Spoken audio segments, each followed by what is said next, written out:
Previously, as Jinwoo enters the double dungeon, he steps forward and mutters to himself, "This is where it all began. I've returned, but it feels different now." Looking at the statues, he observes, "These aren't monsters, nor are they living beings. They're just puppets. Puppets controlled by something or someone." He senses only one source of magic in the room and walks toward it, asking, "Won't you say anything? Why won't you answer me?" Suddenly, the winged statue comes to life and says, "At last, you have arrived." Meanwhile, in Japan, Yuri Orlov has just landed at the airport. As he's swarmed by the press, they ask how he plans to block off the gate. He explains that he'll use the same strategy he's used before, drawing a massive magic circle around the gate and pouring his mana into it, preventing anything inside from escaping. When asked if he can block off an S-rank gate alone, he admits he can't maintain a barrier by himself. However, the circle can draw mana from its surroundings. If large quantities of mana crystals are placed around Tokyo, the circle will absorb their energy. Over time, the barrier will strengthen and transform into a solid wall. Facing the cameras, Orlov confidently says, "I'm going to save your lives, so make sure you remember that."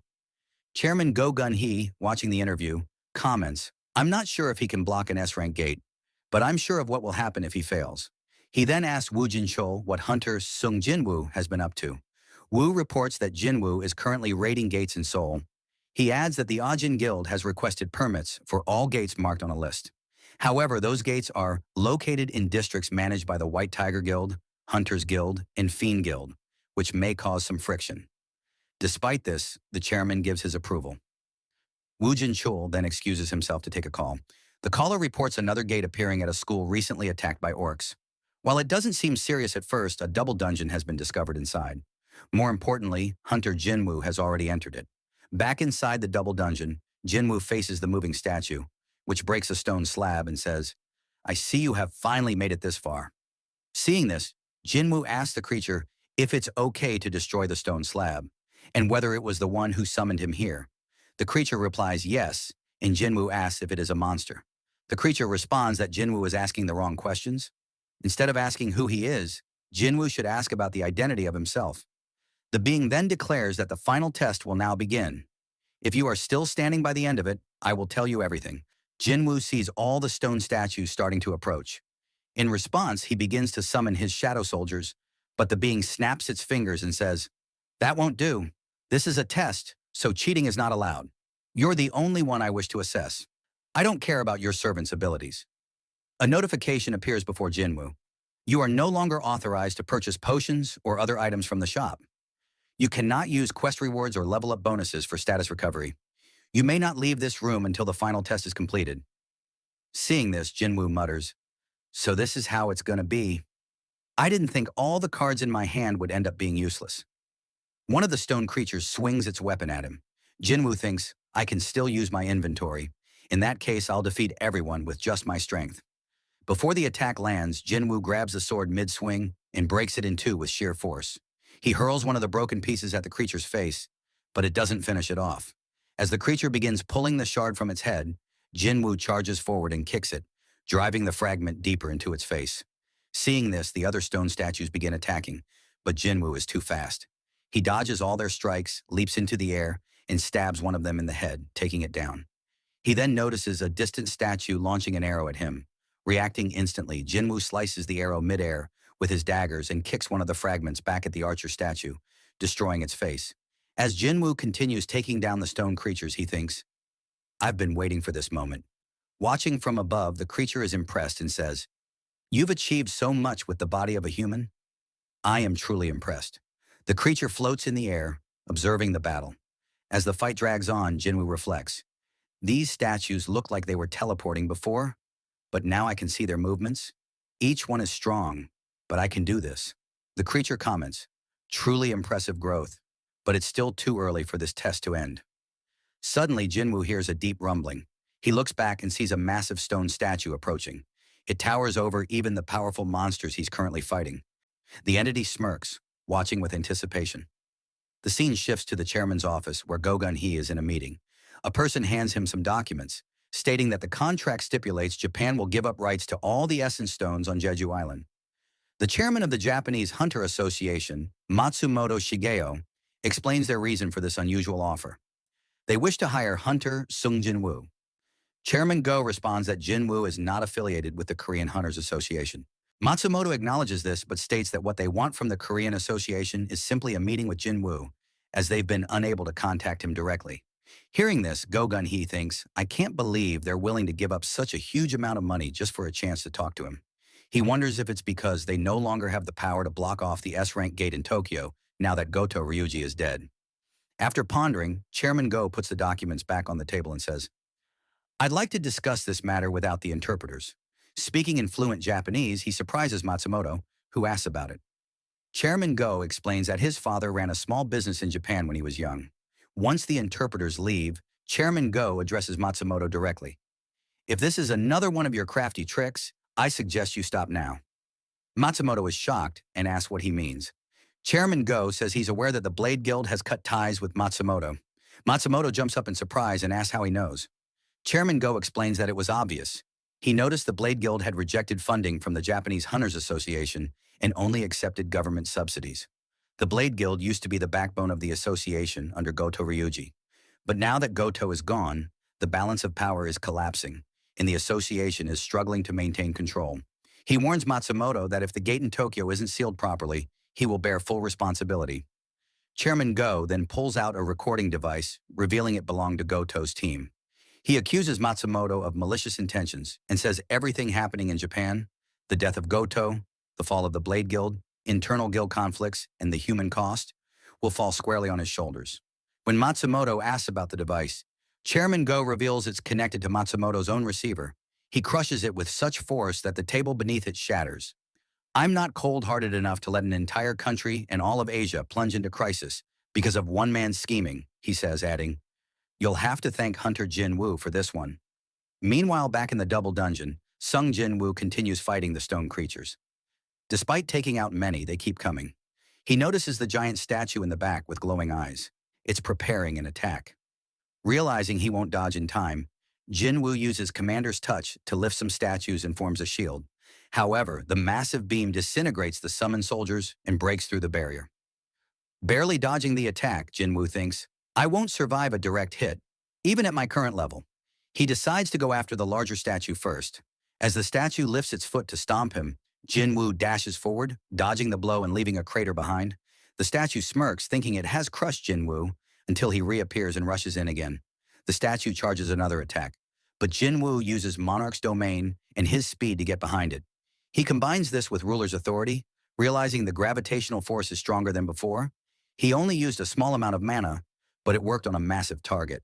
He launches an attack using mutilation, striking the statue's face with his Demon King's daggers, but to his shock, they barely scratch it. Frustrated, he switches to brute strength, targeting a crevice in the statue's head. He grabs hold and unleashes a powerful strike, which causes the creature to panic. Watching this, the winged entity says, I never thought he'd use that kind of attack against my marvelous creation. Meanwhile, Jinwoo is relentlessly punching the giant stone creature, pouring all his strength into one final blow. I'll show you what it really means to be level 103, he says. With that, he strikes the creature so hard it crashes to the ground. After taking care of the giant enemy, Jinwoo leaps down into the midst of the smaller stone monsters. They charge at him, but he uses Dominator's Touch to slam them all into the ground, wiping them out effortlessly. As the room clears, Jinwoo turns his attention to the winged entity hovering over him. The entity applauds and says, That was impressive. Jinwoo remembers the promise. This being was supposed to answer his questions. However, the creature declares, The test isn't over yet. I'm still alive. Suddenly, an urgent quest notification appears. You must defeat the enemy within the allotted time. Time remaining, 10 minutes. Failing to do so will result in your heart stopping. The winged entity says, I am the final test. Jinwoo asks who he really is, and the creature, with a smirk, responds, I am the architect of the system. Are you satisfied with that answer? Outside the dungeon, Woo Jin-cheol arrives with 7 elite hunters from the Korean Hunters Association. As he nears the gate, he feels an overwhelming, bone-chilling mana radiating from it. He asks if others can feel it too, and realizes it's unlike anything they've sensed before. He checks with the team to see which guilds are on standby, and learns that the Hunter Guild is ready to raid. When asked about the 2 S-rank hunters, he's told that both Hunter Cha Hai-in and Hunter Choi Jong-in have agreed to participate. He orders them to join the raid, knowing how dire the situation could be. Inside, Jinwoo prepares for his showdown with the architect. The creature transforms its wings and arms and charges with immense speed, landing a powerful punch that sends Jinwoo flying into a wall. Without giving him a moment to recover, the architect continues the assault. Jinwoo manages to dodge and tries to create distance. The architect launches a barrage of punches, but Jinwoo blocks them all. Impressive, the creature admits. You're exceeding my expectations. He then punches Jinwoo in the face, thinking the fight is over, only to be shocked when Jinwoo charges back and delivers a brutal punch that knocks the architect back several feet. I never thought I'd have this much fun fighting a human. The architect grins. I never believed a human could be a worthy opponent. Jinwoo thinks to himself, this guy invited me here as soon as I reached level 100. He probably thought I wouldn't stand a chance. But I can do this. He demands answers. Why did you create the system? Why did you choose me as its player? What's happening to this world? The architect lunges at Jinwoo again, saying, maybe you think you won't get answers if you kill me. Jinwoo tries to maintain distance, realizing that close combat is dangerous. He uses ruler's authority to fight from afar, but the architect counters with a massive explosion. Jinwoo realizes he can use the same skills I can. My ranged attacks are useless. The architect declares, whether you kill me or not, the answers have already been predetermined, since the moment I designed everything. He summons all the weapons in the room and hurls them toward Jinwoo. Jinwoo demands, how did you design all of this? How could you give me this much power? The architect calmly responds, I didn't choose you. In fact, I was against it. I'm merely the architect and moderator of the player selection system. With 6 minutes remaining, Jinwoo knows he has no time left to stall. He resolves to face the architect head-on. The architect ascends and says, I'll use my full power for the rest of this fight. He charges forward, but Jinwoo vanishes and reappears, dodging the flurry of attacks with supernatural precision. How are my senses getting sharper? Jinwoo wonders. I can sense every move he makes. He lands a clean strike on the architect's face. The architect is stunned. I'm using full force. How is he keeping up? He's even getting faster. Jinwoo slices off one of the architect's arms. The architect realizes this is a fake body, yet he can still make me feel pain. Looking at Jinwoo more closely, he thinks, so that's why he was chosen. It's just a fraction, but it's in there. In rage, the architect screams, you're just a mere human. How dare you, and resurrects all the stone soldiers. With 3 minutes left, Jinwoo rushes into battle again. He uses ruler's authority to sweep through the revived enemies. A massive statue tries to punch him, but he dodges, closes in on the architect, and attacks with overwhelming speed, cutting off another of its arms. The architect counters, sending Jinwoo flying into a wall. Jinwoo turns and sees a familiar enemy, the same giant stone soldier who nearly killed him in their last encounter. Fueled by rage, he slams his elbow into its head, splitting it in two. Turning back to the architect, with 2 minutes remaining, he pours all his strength into one final, devastating attack. The entire room erupts in a massive explosion. As the dust settles, Jinwoo stands victorious over the fallen architect. The test is over. The architect speaks one last time. The answers lie within you. A notification appears before Jinwoo. The data stored in your memory will be retrieved. The creature tells Jinwoo that the choice is his.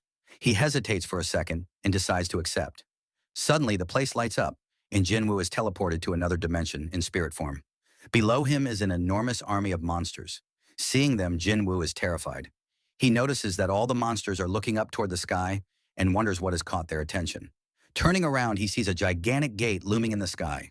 A purple sky and hordes of monsters. This can't be planet Earth. Looking closer, he notices the army is made up of ice elves, high orcs, goblins, giants, and many other types of monsters. He realizes that if this army were to pour through the gate onto Earth, humanity wouldn't stand a chance.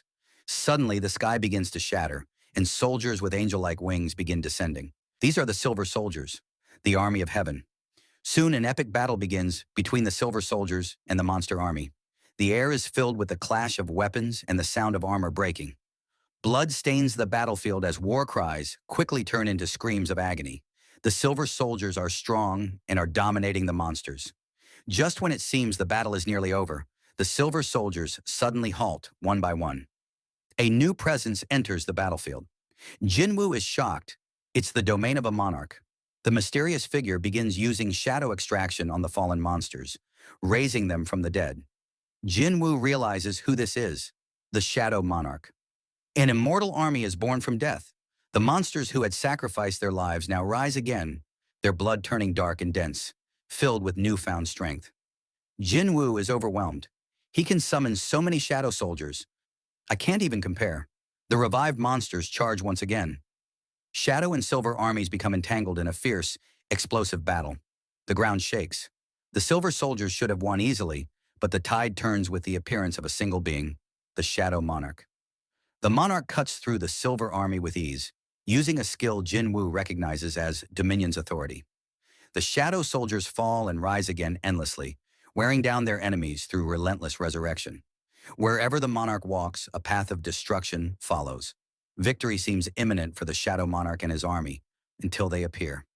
Meanwhile, the scene shifts back to the double dungeon. Wu Jinchul, Cha Haiyin, Choi Jong-in, and other hunters arrive.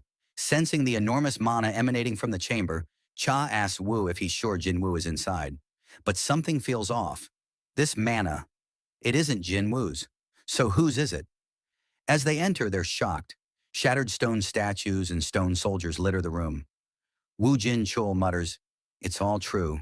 The statues and sculptures actually exist." As they look around, a voice speaks. "I don't recall inviting humans here. What an unexpected surprise." Startled, the hunters wonder if they imagined a monster speaking. But the architect reveals himself, commanding them to be silent. "How dare you disturb the king in his slumber?" They wonder, who is the king he's referring to? In the corner, they spot Jin Wu standing silently. Suddenly, some of the hunters are cut down as the architect speeds past them. "You strong humans will make excellent first offerings to the king." Back in Jin Wu's vision, portals begin opening and new armies march out. Jin Wu recognizes them. They are the armies of the monarchs: Queresha, the plague monarch; Baran, the demon king; Raykan, the beast monarch, and others including monarchs from clans like Rokan, Yogamint, and Ligia. Among them is a gigantic wolf, signaling the beast monarch's presence. They all come to a halt in front of the Shadow Monarch, and the stage is set. The final battle is about to begin. The scene shifts back to the hunters in the double dungeon, where they are trying to defend themselves against the architect and its soldiers. Choi Jong-in instructs the hunters to use everything they've got and move the wounded to the back. The architect ominously tells them, "By the time my puppets collapse, anyone who is alive will have the great honor of witnessing the king's birth, if any of you survive." As the colossal statue charges, Choi orders everyone to take cover. He dodges the attack and counterattacks with a fireball to the creature's face. He tells the other hunters to use this chance to destroy the stone statues.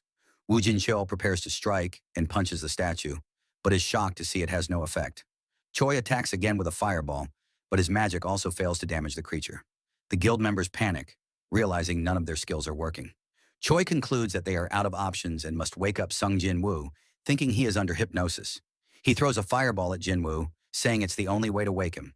But before it reaches Jin Wu, the architect blocks it and springs at Choi, furious that someone dared to disturb the king's slumber.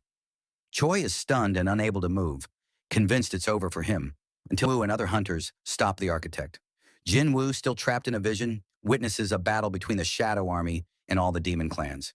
He observes that the shadows regenerate endlessly and thinks, if those had been my soldiers, I would have run out of mana by now. It's like he has a bottomless pit of it. Jin Wu wonders if the Shadow Monarch wasn't on the same side as the monsters, or if there was some internal conflict. After the battle, the battlefield is silent, littered with the bodies of fallen soldiers.